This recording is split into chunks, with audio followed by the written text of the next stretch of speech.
Por ejemplo, me imagino que a lo mejor aquí podrían tener la duda, ¿el estrés entonces puede enfermar a una persona? Hay estrés bueno y estrés malo, por decirlo de esa manera. Yo prefiero decirle estrés positivo, estrés negativo. Por supuesto que el estrés es muy útil, claro que sí.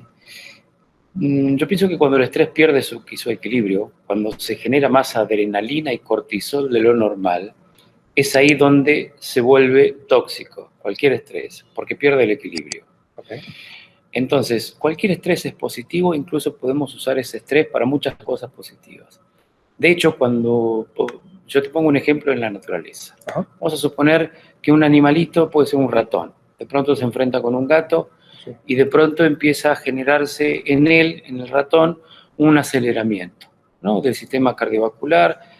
Ese ratoncito tiene como una hiperfusión pulmonar, porque claro, el corazón va a 1000 porque la biología está intentando capturar más oxígeno al acelerar el sistema cardiovascular para que ese oxígeno sea utilizado positivamente. ¿Qué sería lo positivo en este caso? Salir corriendo. Claro. Entonces el ratón utiliza esa energía, es decir, se genera una hiperfusión pulmonar, se acelera el sistema cardiovascular, está asustado. O sea, cualquier persona puede estar asustada ante un acontecimiento. Ahora, ¿qué hacemos en ese susto? Si utilizamos ese estrés y lo descargamos, podríamos decir que huir sería la solución práctica a ese conflicto que provoca mucho estrés. Ahora, ¿qué pasa si el ratón no huye? Y lo más probable es que ese estrés sea tóxico y sea nocivo si no lo usa.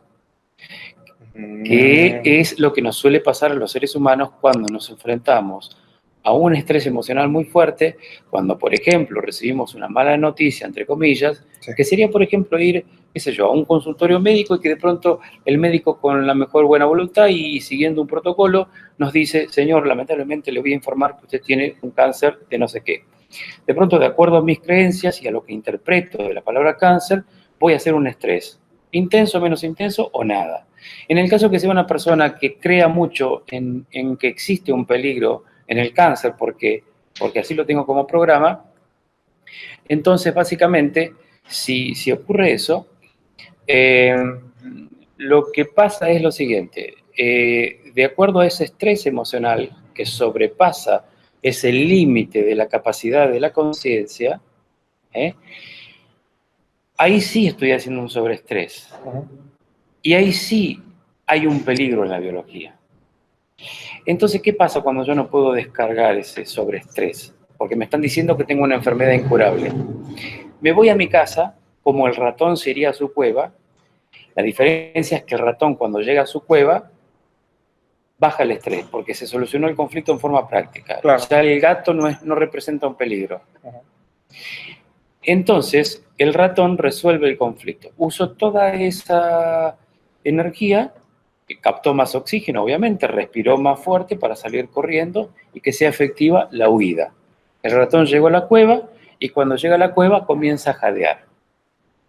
Es cuando, si vos subís las escaleras, porque estás muy asustado, o porque estás estresado, porque tenés que llegar a un lugar, qué sé yo, tenés que pagar los impuestos, o tenés que pagar una boleta de luz y de pronto tenés que subir unas escaleras, un ejemplo, ¿no?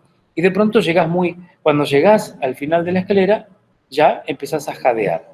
Pero mientras tanto hiciste un estrés físico para subir las escaleras porque estabas preocupado y encima haciendo un sobreesfuerzo y subiendo las escaleras. Claro. En el caso del ratón, se soluciona el conflicto cuando llega a la cueva. En el caso del ser humano, no se soluciona muchas veces el conflicto cuando el ser humano llega a su casa. Sí. Porque sigue afectado emocionalmente y sigue con la hiperfusión pulmonar y sigue con el miedo a morir, que es la huida. Claro. Y entonces ese tipo de estrés sí es nocivo porque no tiene una descarga. Si esa persona está varios meses así, vamos a suponer que esa persona está preocupada 6 meses y está en esa fase primera, en esa fase 1 de estrés, que es la fase donde hay mucho consumo energético, se consume mucha energía vital.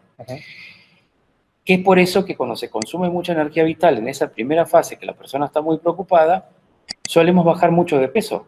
Sí. Inclusive muchos seres humanos presentan como un aspecto hasta incluso, tiene como una cierta caquexia, ha perdido mucho peso, y nosotros decimos inmediatamente: mirá lo que le hace el cáncer a esa persona.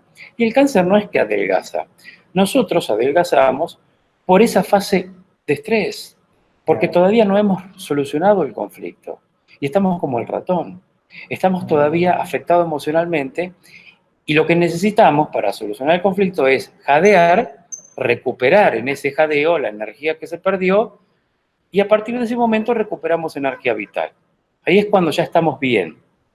Obviamente, cuando estamos en esa fase, que sería la segunda fase, que ya estamos más relajados de la tormenta, a partir de ese momento es cuando el cuerpo se afloja y aparecen los síntomas de reparación. Dolores de cabeza, estado febril, vómitos, mareos, calambres, dolores musculares. Eso aparece siempre en la segunda fase cuando mejor estamos. Paradójicamente, cuando el ser humano mejor está, es cuando se enferma. Ok, es como tú lo estás comentando. ¿Es reparación? Reparación. Un sistema de reparación que hace que se pueda recuperar energía vital, que es aquella que se perdió en el transcurso del estrés, sea por un estrés físico o un estrés psíquico. Para nuestro cerebro es lo mismo, porque nuestro cerebro no puede hacer esa distinción de estrés físico o estrés emocional, psíquico. Lo que le llega al cerebro como dato es exactamente lo mismo, la misma sensación.